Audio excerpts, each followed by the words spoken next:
Stevie, how do these sort of responses go down regarding the morale in the dressing room?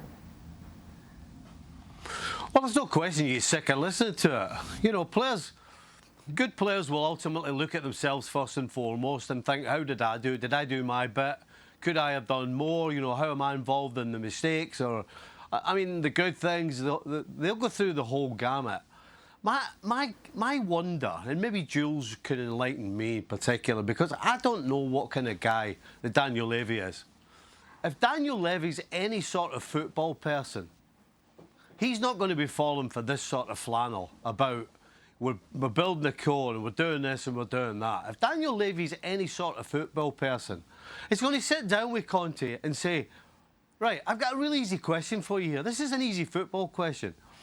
You've come in and you've solidified us and you got us playing and you got us a fourth spot, and then you went and spent money and I brought you in some players that you wanted, and the team's now playing worse than it was before I gave you that money and you brought in players that you wanted. So I don't expect you to win the Premier League, and maybe I don't expect you to be challenging straight away for the Premier League, but I expect some sort of level of consistency and some sort of performance, and I certainly expect to look out on the field and figure out what we're trying to do. That's what I want to know. Is Daniel Levy smart enough in football terms to ask those questions? Because those are the questions that whoever's backing Conte or whoever's deciding whether to give him money has to know whether this is right or wrong. Because there's no question, with the names on the back of the shirts and the squad that he has, they are underperforming big time. He's the coach. That's his responsibility. Who's asking that question if they are? Jules?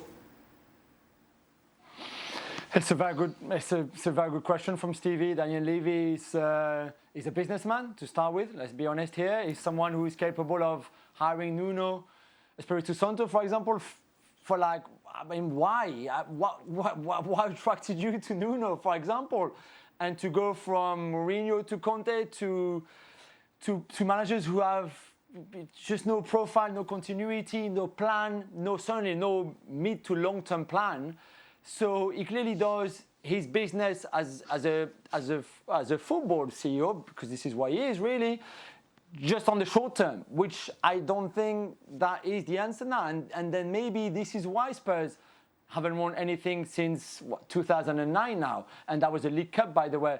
That's the reason why they haven't won the league since 1961, because there's a point where you just don't build by changing managers every 18 months or 2 years or maybe 3 years. If you're a bit lucky, and you can build the best stadium and the best training ground in the world, which is pretty much what they have right now, and you can still have some top player, which is what they have right now, as we've explained already, and still spend money in the summer, which they have done now again. And this is not enough, because the guy who's at the top of the whole organization and planning, I mean, just below you, who's your manager, your coach, is just not good enough. And this one is not the answer. The one before was not the answer. The one before was not the answer. And the one before was not the answer.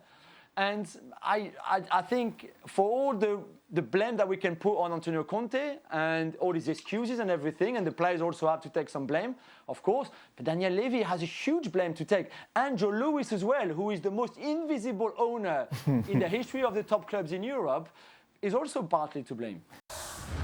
Well, thank you very much for watching ESPN on YouTube. For more sports highlights and analysis, be sure to download the ESPN app. And for live streaming, premium content, and let's not forget as well, ESPN FC 7 days a week. Subscribe to ESPN Plus.